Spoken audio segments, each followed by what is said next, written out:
कहानी कुर्सी की। तो ये जो चेयर है, ये ढेर सारे पॉलिटी क्या, इन चेयर्स का नाम है। चीफ जस्टिस ऑफ इंडिया क्या है? चेयर ही तो है। हाई कोर्ट का जो चेयर है, प्रधानमंत्री चेयर है, राष्ट्रपति chair, Lok Sabha chair, CVC chair, ये सभी तो कुर्सियां हैं। तो पहली चीज, ये कुर्सी है कहां? पहला क्वेश्चन है, कुर्सी है कहां?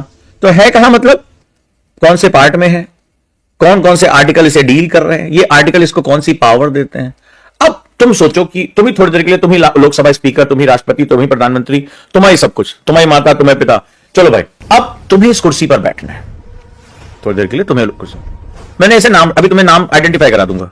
अब तुम्हें इस कुर्सी पर बैठना है, कैसे बैठ जाओगे? क्या तुम्हारी आयु हुई है इस कुर्सी पर बैठने की? तो आयु कितनी है? तो कल को बोले अफ्रीकन बोले हम भी बैठेंगे, तो बैठ पाएगा? तो भारत का नागरिक होने की क्या शर्त है? किसे कहोगे भारत का नागरिक? पाकिस्तानी आ जाए बोले हम भारत के नागरिक, तो किसे तुम भारत का नागरिक कहोगे? भारत का नागरिक शब्द आ गया, क्योंकि जो ये सारी किताबें हैं वो किसी ना किसी अलमारी में लगी हुई हैं। मेरी बात को समझना, कोई हवा में आबरा का ढाबरा, वो सिर्फ हैरी पॉटर की मूवी में होगा हेलो मोरा, और वो हवाओं में किताबें निकल सकती है। तुम्हारे जीवन में हर किताब एक अलमारी में लगी हुई है। तो इस कुर्सी पर बैठने के लिए मेरी नागरिकता की एक अलमारी है, नागरिकता का एक पार्ट है, नागरिकता सिटीजनशिप की एक अलमीरा है, वो किसी ना किसी आर्टिकल से बद्ध है। उस आर्टिकल मतलब क्या है? वो कोड है, वो एक गुप्त कोड है। तो अगर ये पूरा पॉलिटी का पेपर देखोगे तो आर्टिकल के जो गुप्त कोड की व्याख्या ही तो ये तुम्हारा स्टेटमेंट है। वो कहेगा निम्नलिखित में से इसे भारत का नागरिक कहेंगे, इस वर्ष से पहले आए हुए व्यक्ति को भारत का नागरिक कहेंगे, इतने वर्षों से रहने वाले को भारत का नागरिक कहेंगे। तो भारत के नागरिक होने की बात यहां पर तुम्हारे सामने आ गई, यानी कौन से पार्ट में है, कौन से आर्टिकल में है। आर्टिकल मतलब हो गया क्या उसकी एलिजिबिलिटी है। अब नागरिक होकर तुम कुर्सी बैठने जा रहे हो, तो तुम्हारी एज इस कुर्सी के लिए क्या है? हर कुर्सी की अपनी अपनी खास बात है भाई। सांसद की कुर्सी की खास बात अलग है, राष्ट्रपति की कुर्सी की खास बात अलग है, जो चुनाव वोट देने जा रहा है उसकी कुर्सी की वो भी एक कुर्सी है। मताधिकार, जहां पर आपका अधिकार जुड़ा हुआ है, तो उसकी जो है वो कुर्सी की कहानी अलग है।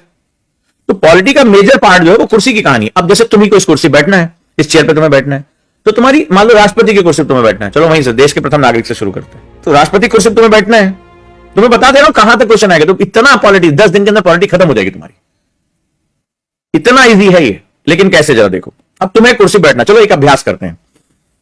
तो भाई कौन कुर्सी बैठेगा? तो पहले बताओ कुर्सी, ये कुर्सी है कहां भाई? मैंने कहा वो आपको राष्ट्रपति कुर्सी बैठना है। किसी बड़े से शादी पंडाल में गए, बोले अरे अच्छा आप कौन? दुल्हन भाई हैं? अच्छा दुल्हन की बहन है, वो आपके लिए वाली कुर्सी है, वो चले जाएगा। रेड वाली जो आगे बढ़िया वीआईपी कुर्सी है, वेलवेट वाली, वहां तो आपको बताऊंगा ना कि वाली कुर्सी वहां है। तो आप पहले ढूंढो कि कुर्सी कहां है तुम्हारी। अब राष्ट्रपति का विषय किस पार्ट में है? कहानी आज समझ जाओगे। पॉलिटी तुम्हें इतनी इजी लगेगी, 10 दिन तुम्हारे लिए, तुमको ज्यादा समय दे दिया आपने। तो सबसे पहले आप आदत डालो, पहले बताओ कुर्सी है कहां, आदत डालो। ये chair, the place of this chair, इसको अपनी कॉपी में लिखो। आज की क्लास के बाद पॉलिटी तुम्हारा इतना इजी हो जाएगा, बता तो रहो। नंबर एक इधर से, एक गलती उधर बता देना मेरे को। हिस्ट्री ऑफ पॉलिटी में 30 से 35 क्वेश्चन एक बच्चा ठप्पा लगा के आएगा इस बार, ठप्पा, कोई निगेटिव मार्किंग नहीं। अब भैया पहले बताओ कौन से पार्ट में ये कुर्सी रखी हुई है, फिर कौन सा आर्टिकल उसको डील करता है। भाई अलमारी में ये वाले खाने में पहुंच गए तो वहां पे पता चला वो लाल कुर्सियां 12 रखी थी, तो बोला गया पहली वाली लाल कुर्सी पे आपको बैठना है। वहीं से शुरुआत होगी। आप दुल्हन भाई, दुल्हन बहनों, वीआईपी कुर्सी आपके लिए फॉर एग्जाम्पल, है ना। तो किस पार्ट में कौन सा आर्टिकल कहां से कहां तक इसको डील करता है। अब इस कुर्सी पर अकेले तो हो नहीं, इस क्लास में मान लो इतने लोग मेरी क्लास देख रहे हैं, ये सारे कह रहे सर हमें राष्ट्रपति बना दो, हमें राष्ट्रपति बना दो। ये कुर्सी के लिए, किस्सा कुर्सी में तो बहुत कैंडिडेट है ना। अब ये सारे खड़े, ज्योति कह रही है, ठीक है, साधिका कह रही है, कीर्ति कह रही है सर हम भी राष्ट्रपति बनेंगे, हम भी राष्ट्रपति बनेंगे। अमरेंद्र कह रहे हैं ना राष्ट्रपति बनेंगे। चलो भाई सब लोग राष्ट्रपति बन जाएंगे, लेकिन हम कहेंगे ना कुर्सी पर कोई एक आदमी बैठेगा। अब वो आदमी कैसे होगा? वो किसी फूफा लगता है तब बनेगा, किसी मामा लगता है तब बनेगा, किसी जीजा लगता है तब बनेगा, ऐसा नहीं होगा। तो राष्ट्रपति कुर्सी पहले हमने कहा भाई एज इतनी होनी चाहिए, तो हमने छांटा भाई एज कितनी, तो पहले देखो एज कितनी। अब वो एज फिक्स कर लो कि 25 होगी, 35 होगी, तो इससे कम वाले पहले चलो निकलो, तुम अभी माइनर हो जाओ, ठीक है, जाओ पहले जाओ, अभी जाके जो है बॉर्नवीटा पियो, चलो अभी बाद में आना। तो हमने वहां से निकाला उनको, चलो भाई छोटो। फिर बाकी लोग जो बच्चे भारत के नागरिक होने, उसमें 2 मान लो विदेशी हैं, हम भी बनेगा इंडिया का राष्ट्रपति, बोले भैया ठीक है चलो निकलो यहां से, भारत का नागरिक होना चाहिए। भारत का नागरिक, अब नागरिक शब्द आ गया, तो नागरिकता भी तो एक कौन से पार्ट में है, किस अनुच्छेद के अंतर्गत आता है, किससे किसे नागरिक कहा जाएगा, नागरिकता के संबंधित कौन कौन से कानून हैं, क्या क्या उसमें जो है क्लॉज हैं, पकड़ लिया तुमने। अब इतने छड़ के बच्चे लोग, अब बोला गया कि भाई राष्ट्रपति कुर्सी पर पहुंचने के लिए अब आपको कुछ लोग समर्थन करेंगे। भाई लोकतंत्र है ना, डेमोक्रेसी है, तो हर चीज में समर्थन। तो भैया सांसद गया, वो जनता के सामने हमको वोट दीजिएगा, हम आपको चोट देंगे, चलिए कोई बात नहीं है। तो हम यहां से बात करते नहीं भाई, यहां डायरेक्टली जनता के बीच में नहीं जाना है, एलिट अपना से। तो इनका इलेक्शन कैसे होगा? इस कुर्सियां तक बैठाएंगे किसको? अब मान लो साधिका बच गई, कीर्ति बच गई और ज्योति बच गई, राखी बच गई। बोला सर हम भी। अब क्लास के बाकी बच्चे बोले चलो हम छट गए कोई बात नहीं, लेकिन हम वोटिंग करेंगे। तो अब इनकी वोटिंग कैसे होगी? इनको कैसे बताया सबसे बेस्ट कौन सा इसमें राष्ट्रपति बनने के लिए? तो उसको बोलते हैं चुनाव प्रक्रिया। अब भले चाहे वो प्रत्यक्ष क्यों ना हो, तो अब इसमें कौन कौन भाग लेगा? अब इसमें कौन कौन भाग लेगा? भाई आप लोग भी तो इकट्ठा करोगे, भाई हमें राष्ट्रपति बनना है। अब इसमें चाहे इनडायरेक्ट वोटिंग हो रही है, तो इसमें सांसद हो गए, राज्यसभा के क्या होगा, क्या एंग्लो इंडियन भाग लेगा, या जो यही तो क्वेश्चन पूछा गया था, क्या यूटी का भी पर्सन भाग लेगा, क्या राज्यों की विधानसभा से भी? अरे भाई ठीक है हम नहीं है सेंटर में, तो क्या हुआ, हम नहीं भाग लेंगे। मान लो साधिका के घर वाले बोले अरे साधिका राष्ट्रपति बनेगी भाई, तो बोले हमारा भी वोटिंग का कुछ राइट है, हमने भी तो 1 महीना यूपीएससी की तैयारी की। मैंने कहा जो यूपीएससी की तैयारी करे, बोले हमने तो उसको जो है उसके नोट्स पढ़ के सुनाए, तो उसका कितना वेटेज होगा? तो अब भाई घर वाले भी इसमें जुड़ गए, सब लोग मिलकर जो है वो बनाना। अब इसमें जो सबसे बेस्ट पाएगा, तो वोटिंग प्रक्रिया क्या होगी? अब आ गया बात वोटिंग, एक नया शब्द आ गया। तो वोटिंग मतलब क्या होगा? मतलब जैसे साधिका बोली कि हमारे घर में 5 लोग हैं, सबका वोट पकड़ लाई। हम कह रहे इनमें कौन, ये कौन है तुम्हारे घर का जो है वो माली भी है, उसको भी तुम पकड़ लाई हो, ड्राइवर उसको पकड़ लाई। तो अब उसमें क्या होगा? मारामारी हो जाएगा। कोई किसी घर में 10 लोग हैं, पूरा गांव उठा लाया, बोला हम बनेंगे राष्ट्रपति। तो जो वोटिंग क्राइटेरिया है वो कहां है? अब वोटिंग तो मत देने का अधिकार, फिर बताओ कहां पर है, कौन से भाग में? फिर पहुंचो एक शब्द, क्योंकि वोटिंग एक क्या है? एक कॉन्स्टिट्यूशनल प्रोसेस है। अब जो कॉन्स्टिट्यूशनल प्रोसेस है उसका पहले आप ढूंढो कि कहां पर है, कौन से पार्ट में, फिर ढूंढो भैया कौन से पार्ट में है, पार्ट के बाद कौन सा आर्टिकल है, और आर्टिकल कह क्या रहा है, कौन वोट देगा, उसके वोट की वैल्यू क्या होगी। कहीं कॉन्स्टिट्यूशन में तो वो वोटिंग प्रोसेस पकड़ लो, जान गए भाई हाँ ये प्रोसेस होता है, ये मत होते हैं, ये जो सांसदों के मत ऐसे होते हैं, फलाने के मत ऐसे होते हैं, आपने कैलकुलेट कर लिया। जहां पॉलिटिक्स शुरू हो रही है वहीं से तुम भी बैठ जाना, हर कुर्सी तुम्हें बैठ बैठ के देखना यूं याद हो जाएगा, 10 दिन के अंदर पॉलिटिक्स खत्म। तो भैया मान लो वोटिंग हुआ, अब यहां हमारे पास 1 2 3 कैंडिडेट बचे थे, अब एक आदमी चुन के यहां पहुंच गया जो जीत गया, तो वो वोटों की गणना कैसे? भाई मेंस में पूछा गया था ना, राष्ट्रपति के मतों का मूल्यांकन करे, वोटिंग प्रक्रिया पर चर्चा करें। तो कोई जन्नत से क्वेश्चन थोड़े पूछ रहे हैं, तुम भी इधर भटक रहे हो, तुम प्रोसेस नहीं समझ पा रहे हो। Politics all about power, limitation and process, बड़ा सिंपल है। अब भैया कुर्सी पहुंच गए, तो जब कुर्सी पहुंचोगे तो भाई हमारे यहां क्या होता है, फिलोसफिकल है तो शपथ होती है, समझते जाओ क्वेश्चन। अब देख रहे हैं अगर किसी ने पीवाईक्यू किया होगा आईएएस का, पीसीएस का, तो तुम्हें लगता होगा कि मैं सारे क्वेश्चन बोलता जा रहा हूं।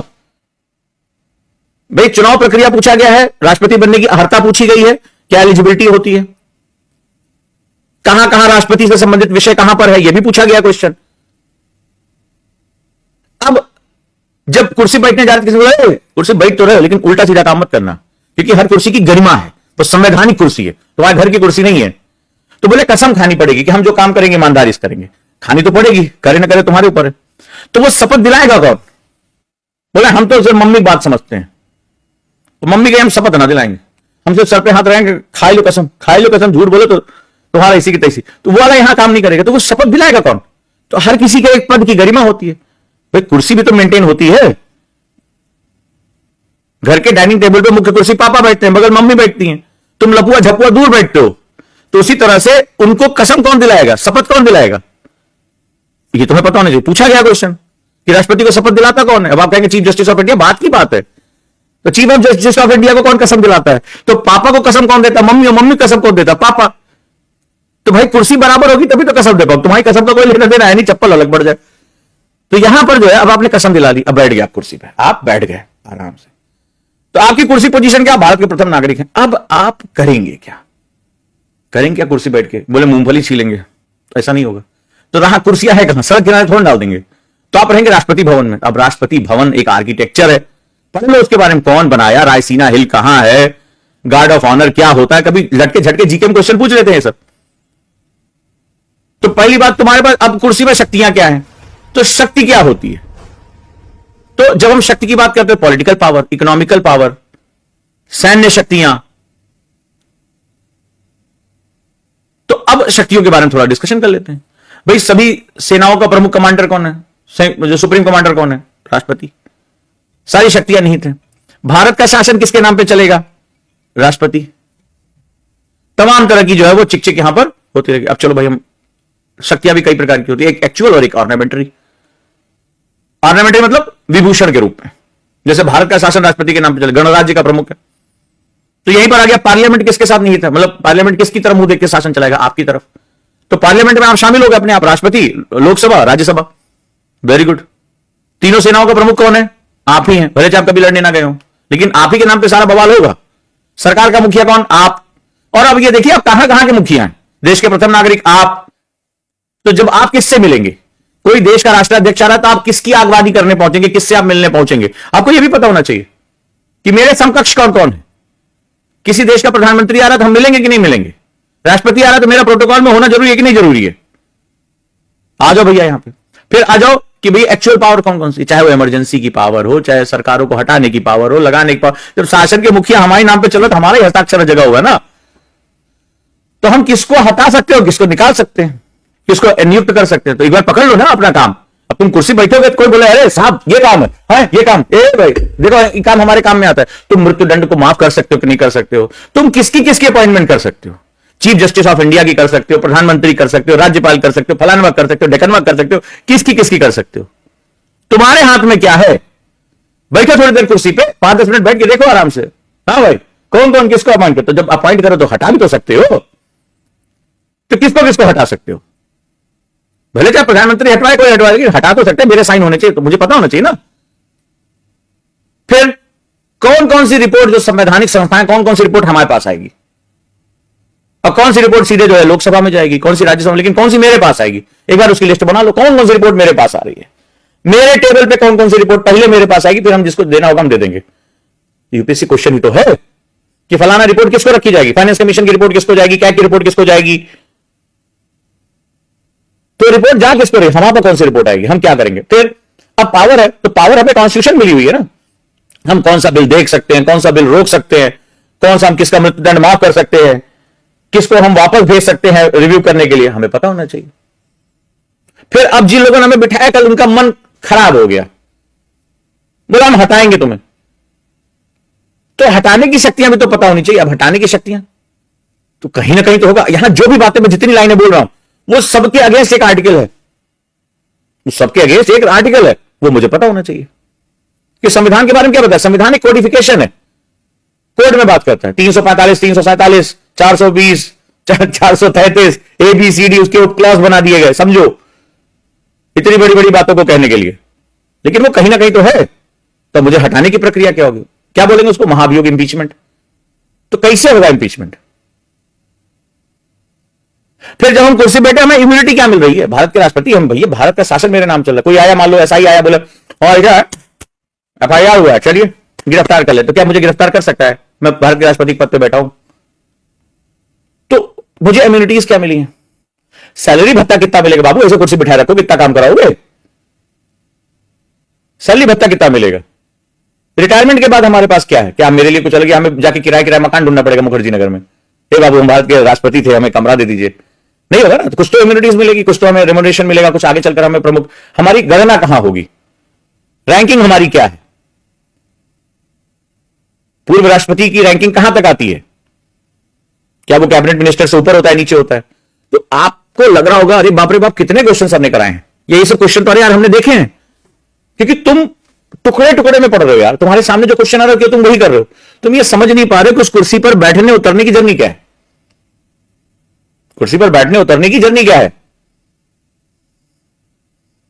अगली कुर्सी पर मान लो चीफ जस्टिस ऑफ इंडिया बिठा दें, तो चीफ जस्टिस ऑफ इंडिया कौन बनता है, कौन एलिजिबल करेगा कि आप एलिजिबल हो, कहां से चुनाव होगा, तो कॉलेजियम में, कॉलेजियम के अंदर तो कोई नहीं घुस सकता। क्या होनी चाहिए उसकी अर्हता, चीफ जस्टिस दिया ना हमारे संविधान, कोई भी उठ के हमारे मन करे हम बोला बहुत हो गया चीफ जस्टिस ऑफ इंडिया हम बनेगा, हम ही आए वजह दीनानाथ चौहान, तो ऐसे तो नहीं काम चलेगा। तो पहली बात उसकी एलिजिबिलिटी क्या होनी चाहिए, अर्हता क्या होनी चाहिए, नागरिकता क्या, जो बात बोलोगे उसके अगेंस्ट हमेशा आर्टिकल सेट कर दो, बोले ऐसा होना चाहिए। मान लो हमारा मन करे नहीं, बोला ऐसा नहीं होना चाहिए, हम 1 साल छोटे हैं तो क्या वो घर का तुम्हारा छोटा भाई बोला हम भी बनेंगे, हम 1 साल छोटे हैं तो क्या वो हम भी बैठ जाएंगे कुर्सी पे, तो ऐसा नहीं होगा ना। तो वो एक फिक्स आर्टिकल होगा, उसके लिए एक फिक्स आर्टिकल होगा कि इसी आर्टिकल के अंतर्गत ये डील होगा। फिर जब सिलेक्शन प्रोसेस देख लिया, अब कुर्सी पहुंचे, अब कुर्सी जैसे बैठने जा रहे हैं, रुको शपथ तो लिए ही नहीं, बोले अच्छा कौन शपथ दिलाएगा हम चीफ जस्टिस ऑफ इंडिया, बेटा कुर्सी बैठते लपेट देंगे, तो अब कौन शपथ दिलाएगा, तो शपथ दिलाने के लिए आए, तो आपको पता नहीं कौन जो है सीजीआई को शपथ कौन दिलाएगा। आप शपथ वपथ ले लिए, बैठ गए कुर्सी पे, तो कुर्सी पे करेंगे क्या बैठ के चीफ जस्टिस ऑफ इंडिया?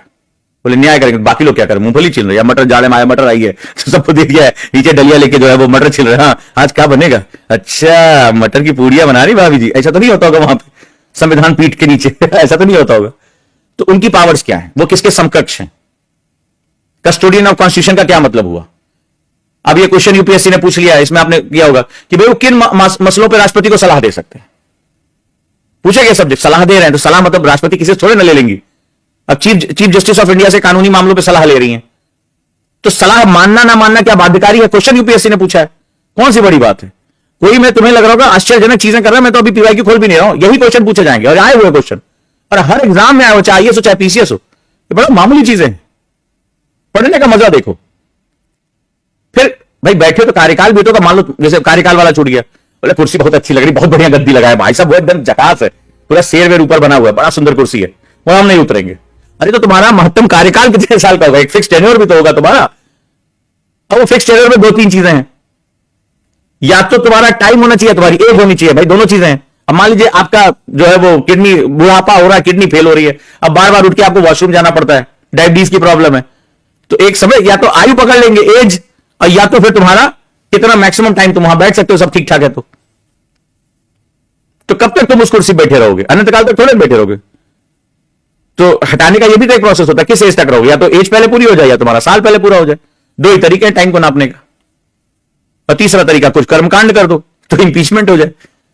तो भाई वहां बैठकर आप आपके निर्णयों की क्या क्या परिभाषा है, आपकी पावर क्या है, प्रिविलेज क्या है, और वो सब कुछ आर्टिकल में डिफाइन होना चाहिए। चीफ जस्टिस आप कॉन्स्टिट्यूशनल पीठ बना सकते हो, तो वो पीठ कितने की बनेगी, उसका क्या काम होगा? अगर सुप्रीम कोर्ट ने कोई जजमेंट दे दिया तो उस पर आप रिव्यू कहां से फाइल करोगे, क्या क्या पावर्स होती हैं आपके पास?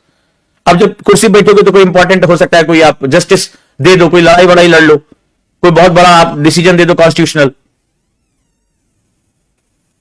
तो वो आप ना जो फलाने वर्सेस फलाना केस, फलाना वर्सेस गवर्नमेंट ऑफ इंडिया, बस पकड़ लो किस बारे में बात किया, चाहे वो ट्रिपल तलाक पे बात हो रही है, चाहे कहीं पे बात हो रही है, उसमें कर लो, कौन सी बड़ी बात है? फिर कुछ लफड़ा हो गया तब आप इंपीचमेंट, अब इंपीचमेंट प्रोसेस क्या होगी? सिलेक्शन कॉलेजियम कर रहा है, इंपीचमेंट कौन करेगा?